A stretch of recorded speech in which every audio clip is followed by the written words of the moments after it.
2013년 7월 28일 하나님께서 우리에게 주시는 말씀은 두 군데입니다. 마가복음 1장 15절을 먼저 봉독에 올리겠습니다. 신약 53쪽 마가복음 1장 15절입니다.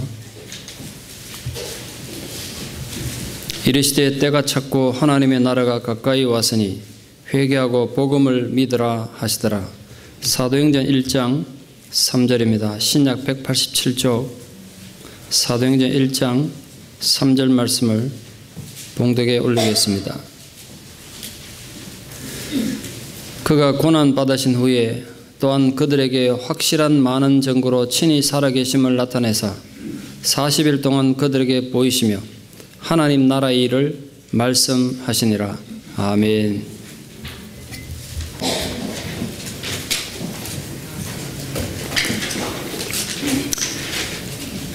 기도는 나의 음악, 가슴 한복판에 꽂아놓은 사랑은 단 하나의 성스러운 깃발. 태초부터 나의 영토는 좁은 길이었다 해도 고독의 진주를 캐며 내가 꽃으로 피어나야 할 땅. 시인인 이혜인 수녀님의 민들레 영토란 시의 한 부분입니다. 고독의 진주를 캐며 우리가 꽃으로 피어나야 할 땅이 있음을 알려준 시입니다. 내가 꽃으로 피어나야 할 땅을 다르게 표현하면 천국이라 하겠습니다. 하나님 나라에 대한 설교를 준비하다가 뜬금없이 민들레 영토란 시를 떠올린 이유는 민들레가 가진 상징성 때문입니다. 봄이 되면 우리 교회 앞 도로 양옆편에 주택가 앞에 민들레가 지천으로 피어납니다. 혹시 보셨습니까? 아쉬운 건 잔디 깎는 사람들이 그 좀 꽃 그냥 두면 되겠더만 일주일마다 싹둑 잘라버리니까 너무너무 아쉽습니다만 어릴 적 고향에서 봤던 민들레가 미국 땅에도 피는구나 참 신기하고 반갑고 그랬습니다. 민들레를 생각하고 볼 때마다 생각나는 한 사람이 있습니다. 전혜린이라는 31살의 너무나 젊은 나이에 요절한 천재 여류 작가입니다. 그녀는 서울대 법대에 재학 중이던 1955년에 서울대 법대를 중퇴하고 독일 문학을 전공하기 위해서 독일 미넨의 루트비 막스밀리안 대학으로 유학을 갔습니다. 1955년 한번 생각해 보십시오. 한국이 어떤 상황이었는지. 그리고 그때 그 시대에 그 독일 땅에 한국인이 몇 명이나 있었을지 한번 생각해 보십시오. 아마 어쩌면 미넨 그 시내에 유일한 동양인이었을지 모를 21살의 어린 소녀의 심령에 특히 그 감수성이면은 글을 쓰는 재능을 가진 어린 소녀가 얼마나 향수병에 걸렸겠는지 가족이 그립고 고향이 그립고 조국이 얼마나 그리웠겠습니까? 지독한 향수병에 걸려있던 이 감수성 내면은 천재 소녀에게 큰 위로가 됐던 건 바로 미넨의 봄에 지천으로 피어나던 민들레였습니다. 먼 타국에서 고향에서 보았던 민들레가 핀 것을 보고 고향을 생각하고 조국을 생각하고 향수를 달랬습니다. 그래서 유명한 미넨의 민들레라는 미넨의 노란 민들레라는 제목의 수필을 썼습니다. 근데 그 수필은 문학을 꿈꾸던 소년 소녀들에게 경전 같은 성경 같은 그런 글입니다. 오늘 다시 그 미넨의 노란 민들레를 떠올리고 이혜인 수녀의 민들레 영토를 떠올립니다. 그 이유는 어떤 감수성 예민한 사람들에게는 어찌 보면 잡초에 불과한 민들레 한 송이를 보고도 조국을 떠올리고 천국을 떠올리게 하는데 우리는 얼마나 많은 증거와 하나님의 사인에도 불구하고 하나님의 나를 기억해내지 못하는가 하는 부끄러움 때문입니다. 여러분은 진정 하나님 증거를 가지고 있습니까? 우리 삶을 통해서 하나님 나라를 떠올릴 수가 있습니까? 예수님께서 가르치신 기도의 두 번째 주제는 하나님 나라가 임하도록 기도하라는 것입니다. 하나님 나라는 창세기부터 요한계시록까지 관통하는 굉장히 중요한 성경의 개념 아니겠습니까? 아시다시피 예수님께서 땅에 오셔서 맨 처음 하셨던 설교가 하나님 나라에 대한 것입니다. 오늘 우리 읽은 마가복음 1장 15절에 예수님이 이렇게 설교하셨습니다. 이르시되 때가 찼고 하나님 나라가 가까이 왔으니 회개하고 복음을 믿으라. 여기서 하나님 나라가 가까이 왔다는 걸 헬라어를 직역하면 네 손을 뻗치면 네 손 뻗치면 손 닿는 곳에 하나님 나라가 이미 와 있다는 것입니다.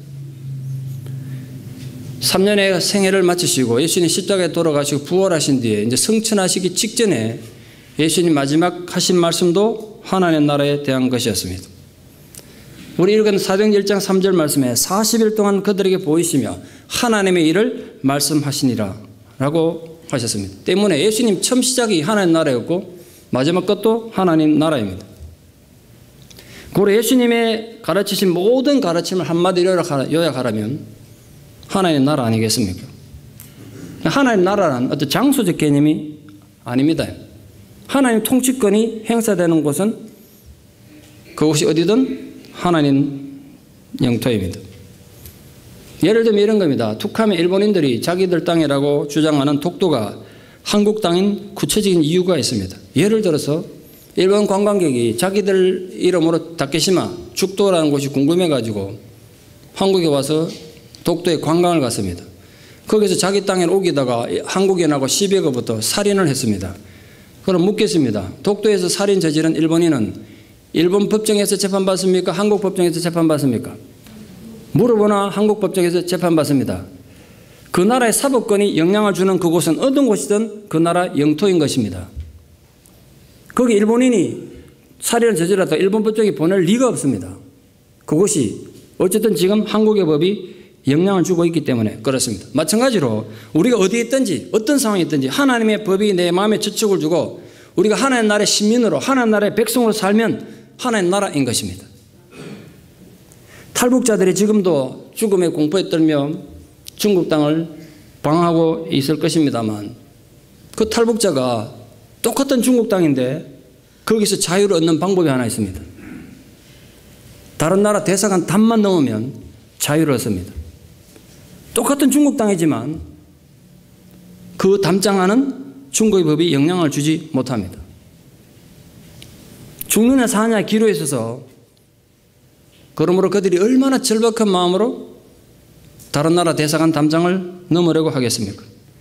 대사관 건물 안까지 갈 필요 없습니다. 담장만 넘으면 그 대문만 넘었으면 중국 공안이 끌어낼 수 없습니다. 나중에 심각한 외교 문제가 되니까 보고도 손댈 수 없습니다. 여러분 많은 그 뉴스를 우리 봤지 않습니까? 제가 얼마 전에도 뉴스 봤는데 탈북자들이 영국 대사관에 들어가려고 공안과 몸싸움하면서 정말 절실하게 길을 쓰고 애원하며 들어가는 걸 봤습니다. 결국 붙잡혀서 못 들어간 사람들 한 2명 있었습니다만 여러분 탈북자들이 얼마나 처절하게 얼마나 절실하게 그 다른 나라 대사관 문을 들어가려고 하는지 모릅니다. 들어가면 사니까 거기 들어가면 자유가 있으니까. 그래서 제가 묻습니다.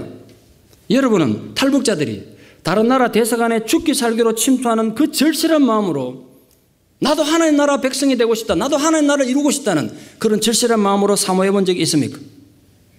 천국은 그렇게 간절히 찾는 자들의 것이라고 예수님 말씀하셨습니다.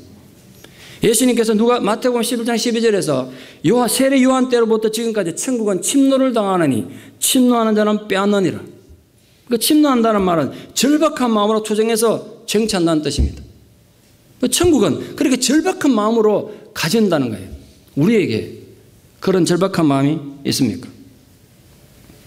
그런데 예수님의 가르침을 따르면 그 하나님의 나라가 우리에게 이루어지기 위해서는 인간이 반드시 해야 될 게 있습니다. 그게 뭡니까? 바로 회개입니다. 회개가 없는 곳엔 하나님 나라가 절대로 이루어질 수가 없습니다. 고로 주기도문에 하나님 나라가 임하시오매라는 기도는 이 기도가 이루어지기 위해서는 필연적으로 우리 회개가 선행되어야 하는 것입니다. 그것이 예수님 설교였기 때문에 누구도 이 일을 제기할 수 없습니다. 고로 하나님의 나라가 임하게 해달라는 기도는 하나님 내게 회개할 수 있는 입을 열어주십시오라는 기도이고 내가 회개하겠다는 결단의 기도입니다. 회개하러 그러면 여러분도 기분 나쁠지 모르겠습니다만 왜 회개가 중요하냐면 회개하는 그 마음에 지금부터 하나님이 영향을 주고 주권을 행사하기 때문에 그렇습니다.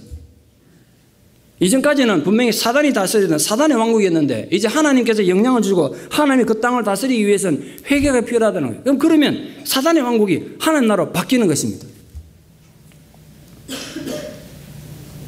여러분 다른 나라 사람들이 이 미국 땅에 와가지고 그 나라 대상을 위해서 그 땅 사면 얼마 전까지는 분명히 미국 땅이었는데 그 나라 땅이 되는 거예요. 똑같은 원리예요.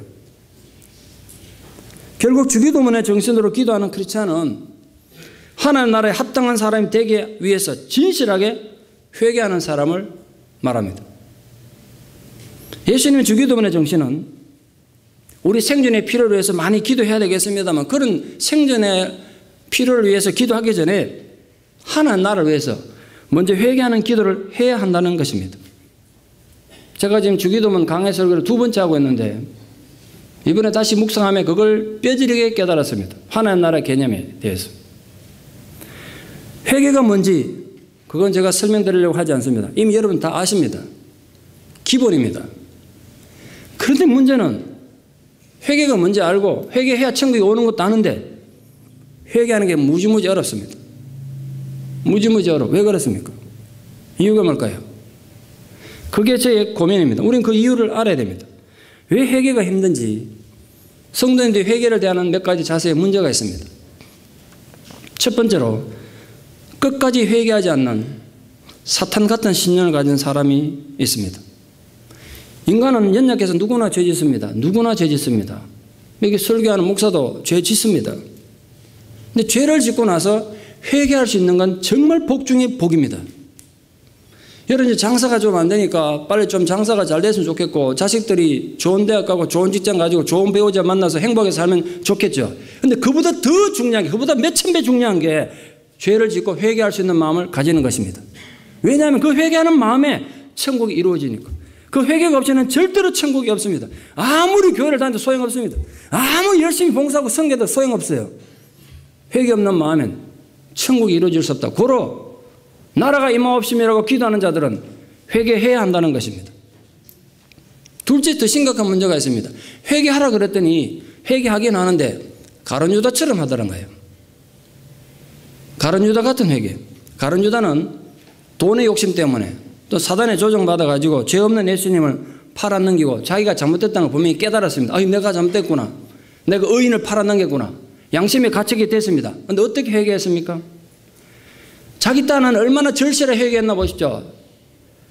자기 돈 받은 거 한 푼도 자기 안 먹고 그대로 다 들고 가서 돌려줬습니다. 내가 이거 드릴 테니 저 죄 없는 사람 돌려달라고. 그 성전에 갖다 뿌리고 자기 집에 돌아가서 목을 메고 창자가 터져 죽었습니다. 자기 딴에는 얼마나 철저히 회개했습니까? 근데 이게 악마적인 회개란 거예요. 이런 회개에는 천국이 주어질 리가 없습니다. 도스토옙스키가 쓴 백치라는 소설에 보면 이 가룟 유다 같은 백작 이야기가 나옵니다. 그 소설의 한 부분에 이런 내용이 나옵니다. 이 백작은 신앙심이 굉장히 좋고 성경에 대해서 굉장히 많이 아는 그런 신앙인이었음에도 불구하고 그 동네 아주 천사같이 순진한 소녀를 꿰어가지고 욕을 보입니다. 그 소녀가 얼마나 힘들었겠어요. 그래서 자살해 죽어버려요. 그러니까 백작이 양심이 있으니까 가룟 유다처럼 똑같이 양심의 가치를 느낍니다. 너무너무 괴로워합니다. 금식을 하면서 채찍을 들고 자기 몸을 치면서 이 나쁜 놈 자기가 자기의 매질을 막 하면서 통곡하면서 그렇게 괴로워합니다. 자기 딴은 열심히 회개를 합니다. 그 광경을 지켜보다 이 안타까운 마음을 신부가 와서 얘기합니다. 백장님 그만하면 됐습니다. 이제 그만하시고 십자가를 바라보시고 용서를 좀 받으세요.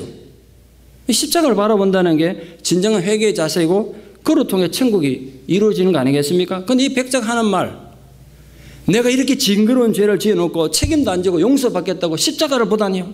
내 죄는 내가 책임져야죠. 이러고 권총으로 자살합니다. 이게 악마적인 회개란 거예요. 이런 회개는 아무리 해도 천국에 임할 수가 없습니다. 이런 회개란 모름지기 전적으로 하나님 앞에서 십자가를 의지하고 붙잡는 것입니다. 여러분, 죄는 사람이 짓지만 자기 죄를 책임지고 감당할 사람은 아무도 없습니다. 제가 여러분이 어떤 성격을 가지는지 뭐 식성이 어떤지 아무것도 모릅니다만 여러분에서 정말 아는 딱 하나가 있습니다. 모두 죄인인 건 압니다. 시침이 뚝 떼고 있어도 다 알아요, 제가. 저도 죄인이니까. 그런데 또 하나 아는 게 있습니다. 우리 중에 어느 누구도 자기가 죄 지어놓고 자기 죄를 감당할 수 있는 사람 아무도 없습니다. 이 설교 가르치다가 하는 목사도 내가 내 지은 죄 내가 감당 못해요. 내게 그런 능력이 없어요. 아무도 우리 죄를 감당 못해요. 예수님께 이 세상에 오셨던 가장 중요한 이유가 뭔지 아십니까? 바로 인간이 죄는 지었는데 아무도 자기 죄를 감당할 사람이 없기 때문에 우리 죄를 대신 감당하고 죽으시기 위해 오신 것입니다. 그걸 진실을 받아들이고 고백하는 것이 하나님 나라를 이루는 진짜 회개라는 거예요. 사울왕 같은 회개가 있습니다. 이런 사람은요, 설교만 들으면 회개는 너무 잘해요. 아이고 목사님 제가 잘못했습니다. 하나님 제가 잘못했습니다. 이분은 얼마나 잘못했다고 얘기를 잘하는데, 근데 돌아서면 똑같아. 돌아서면 죄를 반복하는 거예요. 사울왕이 다윗을 죽이려고 얼마나 시도했습니까? 돌아섰다가 또 쫓아다니다가 자기 잘못한 거 알고 내가 다시는 안 그럴게 그러고 돌아서가 또 그대로 똑같습니다. 도무지 자기 고집을 버리지 않습니다. 계전에 정이 없습니다. 사람이 회개를 하면 조금씩 나아져야 되는데 사울은 하나도 나아지지 않았습니다.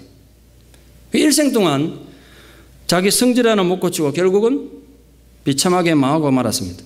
회개를 미루다 결국은 하나님 나라를 영원히 이루지 못한 것입니다. 내가 잘못했습니다라는 소리만 수십 년 되풀이하니까 결국 성령이 떠나버렸습니다.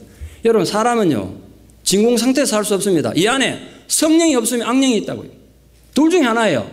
성령 비스무리한 악령이 있는 것도 아니고요, 악령 비스무리한 성령도 없어요. 성령이든 악령이든 둘 중에 하나가 있다고요. 근데 성령이 떠나면 악령이 반드시 채워지게 돼 있어요. 성령이 보니까 사울이 한때도 성령의 사람이었는데 그 성령이 떠나고 나니까 악령이 차더란 거예요. 그 악령이 지배를 받았다는 거예요.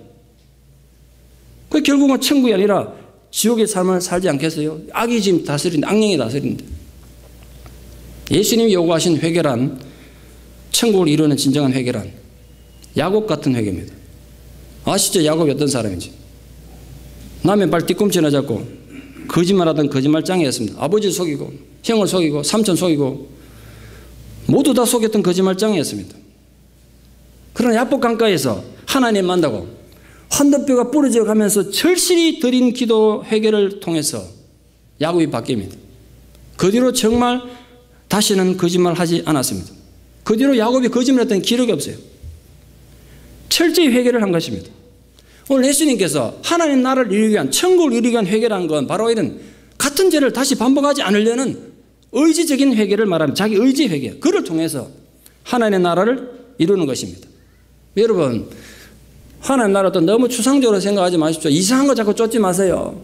신앙이 병들어요. 하나님 나라 다른 곳에 이루어지는 게 아니라 가장 중요한 게 바로 여러분 마음 안에 이루어져야 되는 줄 믿습니다. 다른 곳이 아니라 또 여기 있다 저기 있다고도 못하리니 하나님 나라는 너희 안에 있느니라. 예수님 분명히 우리 마음 안에 먼저 천국이 이루어져야 된다고 말씀하셨어요. 아시죠 여러분? 내 마음이 지옥이면 세상 모든 일이 지옥이 되는 거 여러분 경험해 보셨지 않습니까? 사람 지금 내 마음이 지옥이면요 예배를 드려도 은혜 받는 게 아니에요. 몸뚱아리 이제 예배장에 와 있지만 은혜가 됩니까? 자기 마음이 지옥이면 본인이 전부 불명이고 원망이야. 저 인간은 왜 이렇게 키가 커서 믿고 저 인간은 왜 이렇게 짝당마야 작아서 싫고 잘생겨서 싫고 못생겨서 싫고 다 싫은 거예요.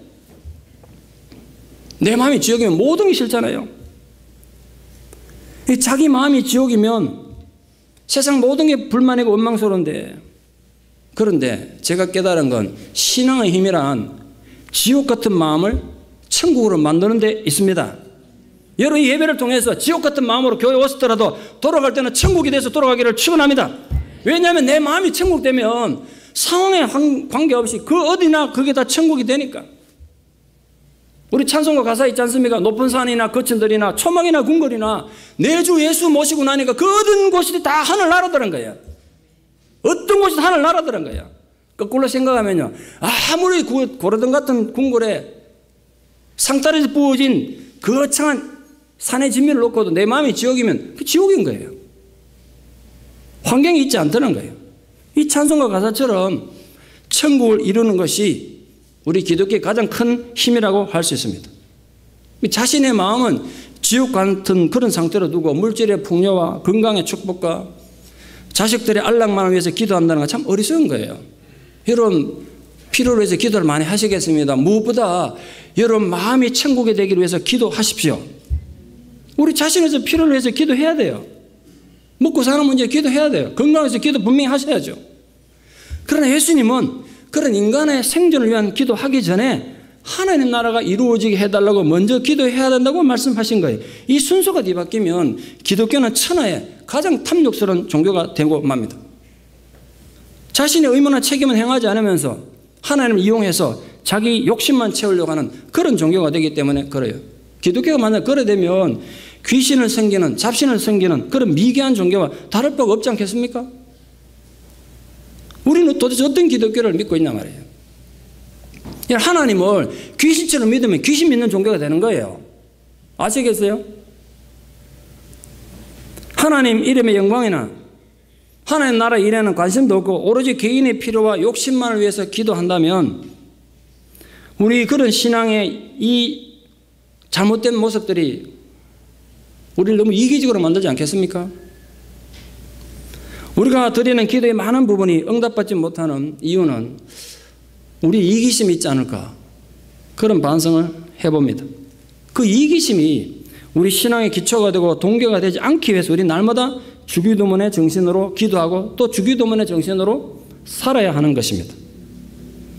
사실 우리 기도의 대부분은 우리들 이익에 관계된 것들로만 채워지고 있지 않습니까? 여러분은 얼마나 하나님 나라를 위해서 기도해 보셨습니까? 자기들이 교회에서 상처받은 것만 생각하지 하나님 나라를 세운 일에는 관심이 없습니다. 여러분 부탁합니다. 이 예배당에 오시거든 뭐 다른 거 다 좋습니다만 오늘도 하나님 나라를 세우기 위하여 그 하나님 나라를 위하여 그 신앙의 목표, 삶의 목표가 선명해지는 은혜가 있기를 축원합니다. 핵심은 본질은 말입니다. 이 박상환 목사의 본질도 마찬가지예요. 남들이 나를 알아주나 못 알아주냐가 아니라 나의 모든 목회 사역을 통해서 우리 사람 다니는 장로교를 통해서 하나님 나라를 이루냐 못 이루냐 이거지. 우리가 남들한테 인정받고 못 받고 그게 뭐로 중요해요. 내가 얼마나 권리를 누리냐 이게 신앙의 본질이 아니란 말이에요. 내 문제 내 아픔에만 묶여있는 건 신앙의 기초가 정말 잘못된 겁니다. 우린 흔히 사람들에게 상처받고 시험에 들어서 예배를 무시하기도 합니다만 정녕 우리의 관심은 내가 지금 하나님의 나라를 세우는데 도움이 되는가 아니면 방해가 되는가 이거 아니겠습니까? 그게 가장 중요한 거예요. 하나님의 나라를 먼저 생각하는 것이 그러므로 신앙인의 정도입니다. 여러분 편법 쓰지 말고 정도를 걷는 우리 교회 성도가 됐으면 좋겠어요. 하나님과 나의 관계가 회복되면 천국이 이루어지는 거고 그럼 나 자신과도 회복하게 된다고 제가 얼마 전에 설교를 들었습니다. 하나님과 관계가 회복되고 나와 관계가 회복되면 이웃과의 관계는 저절로 회복되는 것이라고 분명히 말씀드렸습니다. 그런데 이게 순서가 뒤바뀌어가지고 인간관계만 중요시 되니까 끼리끼리 모여서 친구하고 놀 때는 좋습니다.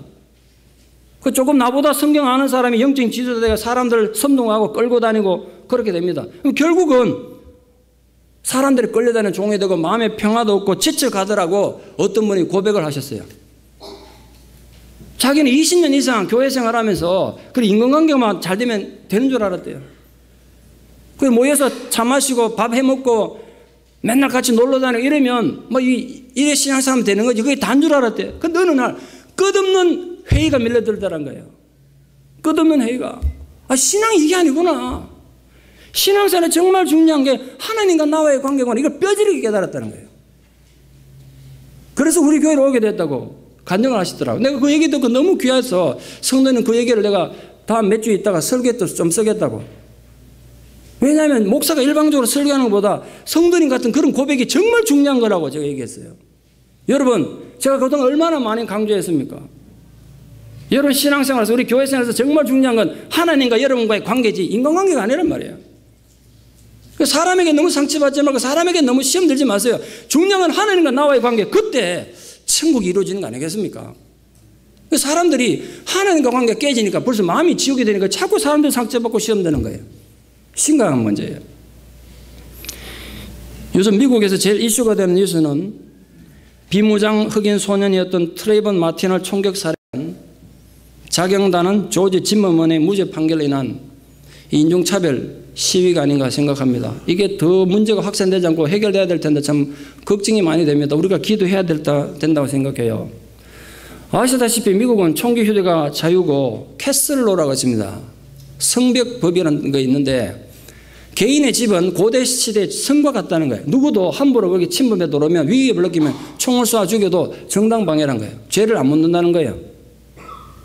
근데 이번에 문제가 된다 플로리다는 그걸 한 걸음 더 나아가지고 법이 이름에 스탠드 유어 그라운드를 해가지고 네 집뿐만 아니라 네가 존재하는 어떤 곳이든지 네가 위협 느끼면 총을 쏴 죽여도 죄를 물을 수 없다. 그 법에 의해 가지고 조지 짐머먼이 무죄가 됐다는 거 아닙니까?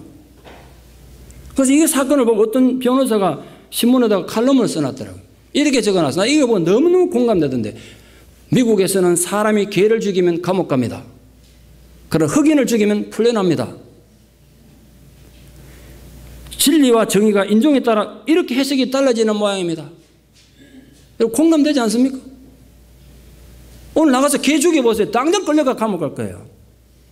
흑인 죽이면 안 간다는 거예요, 감옥을. 그렇게 써놨더라고.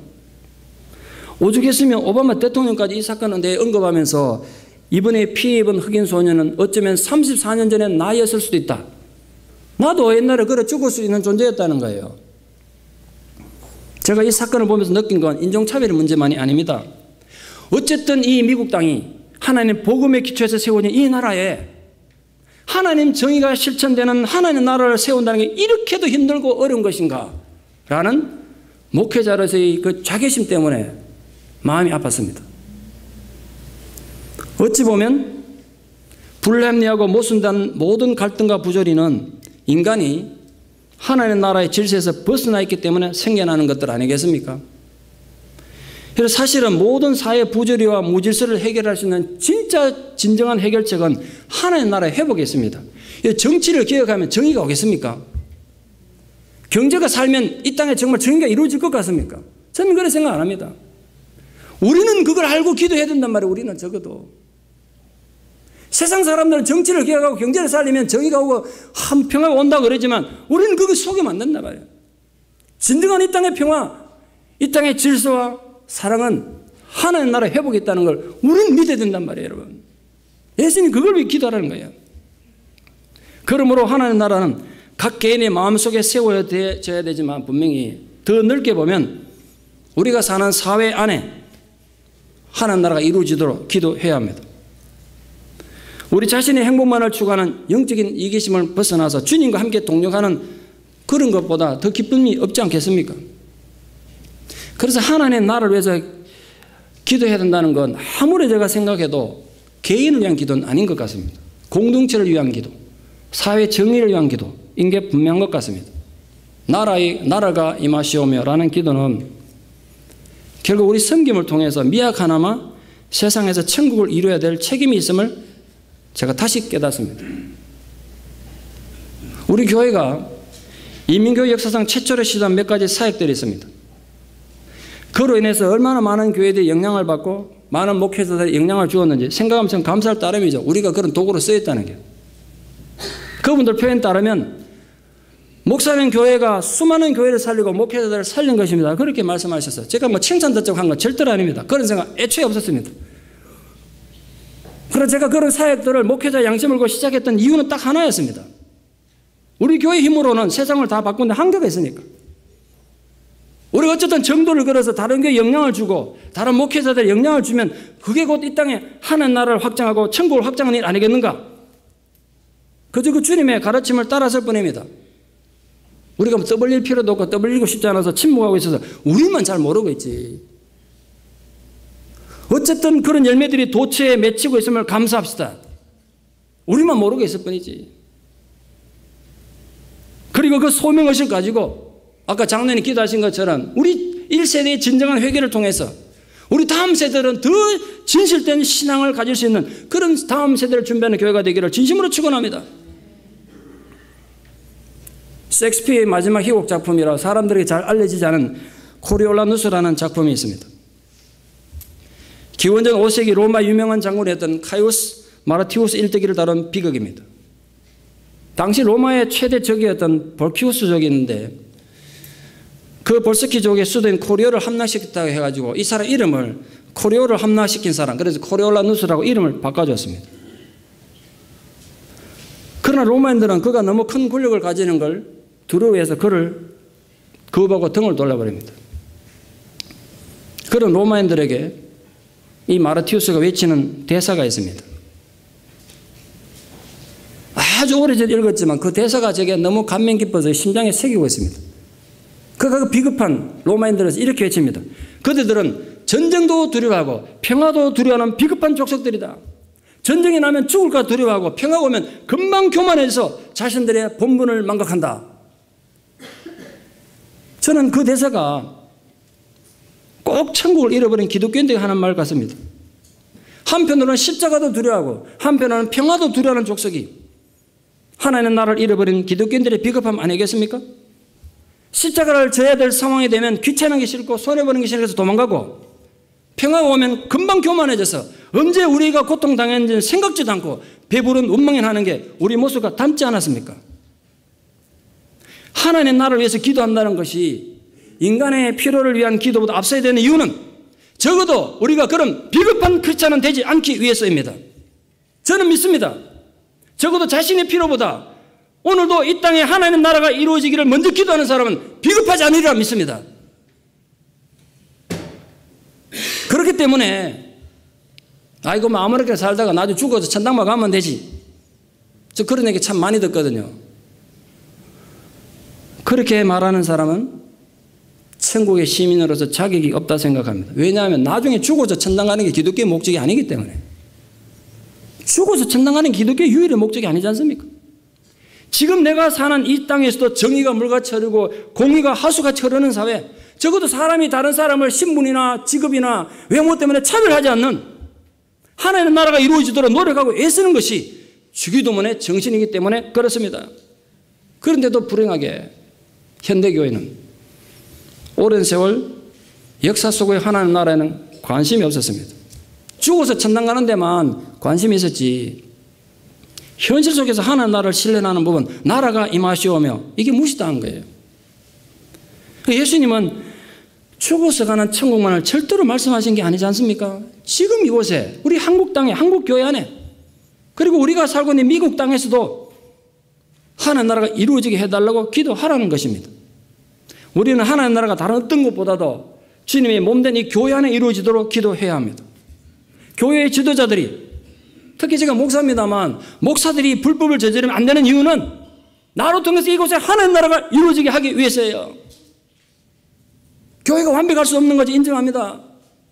그래도 어느 정도 민주적인 절차가 있고 목사도 성도들도 그 나라를 위해 노력하고 늘 하나님의 인도하심을 구하는 겸손함이 필요하지 않겠습니까? 그런 것 없이 온갖 편법과 불법과 자기 필요하면 온갖 편법을 저지르면서 입으로만 나라가 임하시오며 기도해서 아무런 의미가 없는 거예요.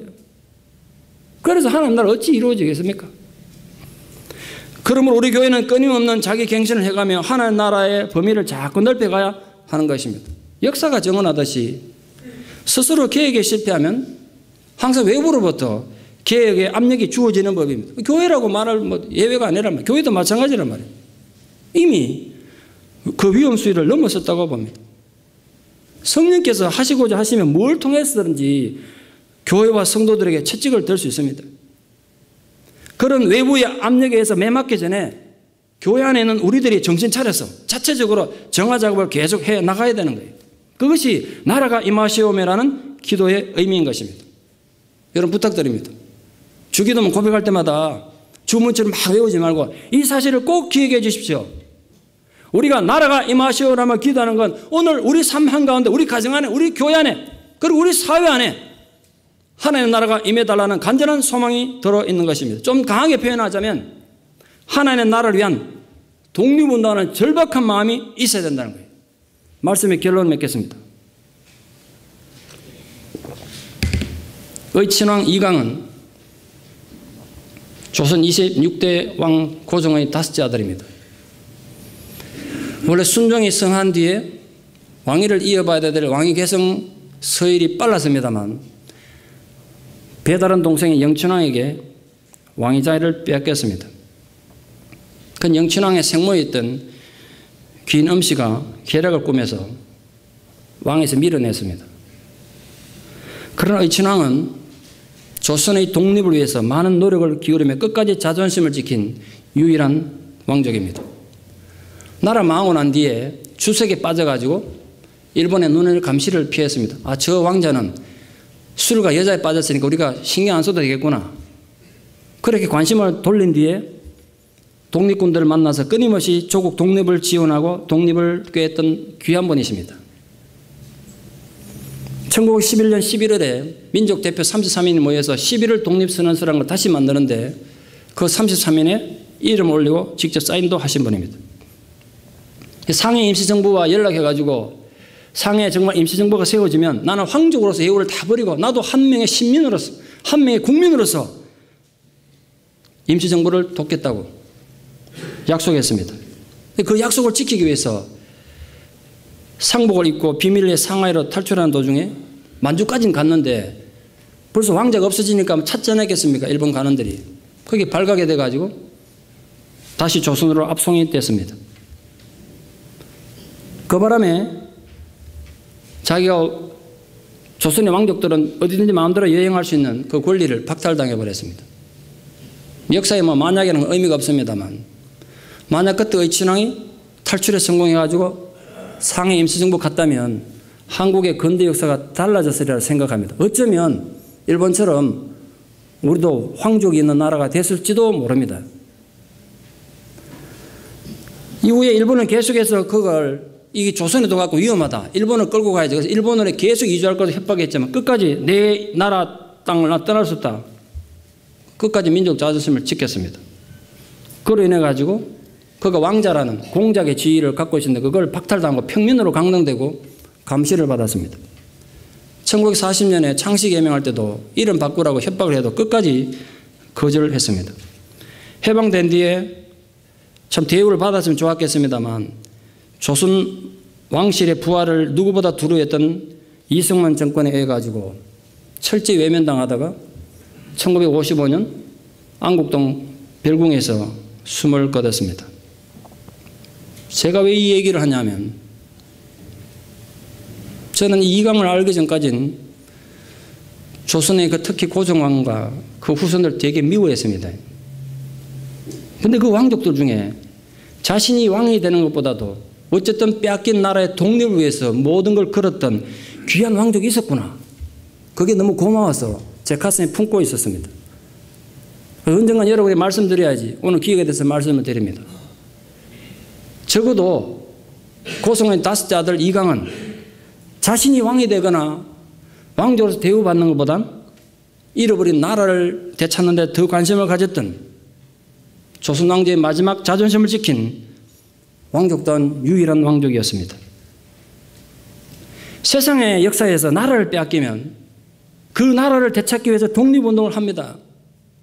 오늘 이강 같은 왕자는 자기가 왕자라서 그 대우받는 것보다 자기 왕이 되는 것보다 잃어버린 나라를 되찾는 데 모든 자기 역량을 투자했습니다. 그럼 영적으로는 우리 어떻게 해야 합니까? 지금 여러분은 영적으로 나라를 빼앗긴 채로 살면서도 아무런 의식도 느낌도 혹시 없이 살고 있지는 않습니까? 나라가 이 땅에 임하시오며 오늘 다시 주님이 가르치신 주기도문의 정신을 신장에 새기며 부탁합니다. 독립운동한 절박한 마음으로 탈북한 탈북자들이 살기 위해서 남의 나라 대상한 담장을 넘는 처절한 심정으로 하나님 나라를 나도 내 심정 안에 우리 가정 안에 우리 교회 안에 그리고 내가 사는 이 새카만 땅에 이루기 위해서 간절히 기도하는 성도가 되고 교회가 되기를 진심으로 축원합니다. 기도드리겠습니다. 하나님 감사합니다. 우리를 하나님 나라의 시민으로 삼아주시고 하나님의 자녀로 삼으시고 주의 제자로 살아가게 하심을 감사드립니다. 하나님의 나라가 임하시오며 우리 다시 절박한 심정으로 기도드립니다. 간절히 간구하옵기는 머리 숙여 기도하는 우리 성도님들 가운데 하나님의 나라를 빼앗겨버린 영적인 식민지 된 사람이 있습니까?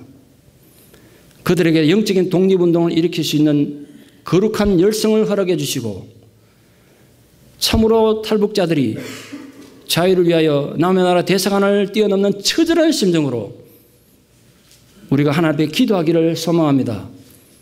하나님의 나라가 이 땅에서도 임하시오며 그 기도가 그저 허구가 아니라 구호가 아니라 우리 살아있는 삶의 간증이 되고 노래가 될 수 있도록 찬양이 될 수 있도록 주님 저희를 도와주시옵소서. 예수님 이름 받들어 기도드리옵나이다. 아멘.